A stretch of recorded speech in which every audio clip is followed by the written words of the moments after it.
Pergi mana?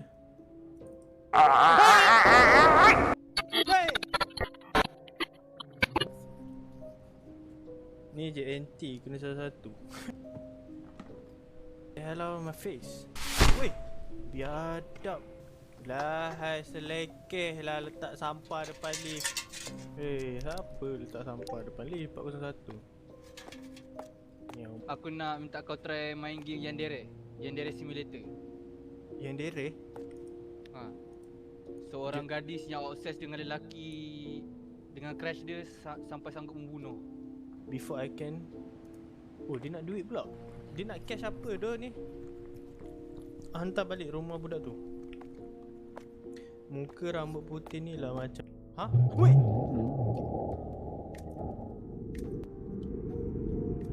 Rumah 305. Toyol ni. Pergi mana? Toyol ni kan kalau aku. Wait! Bapak kau.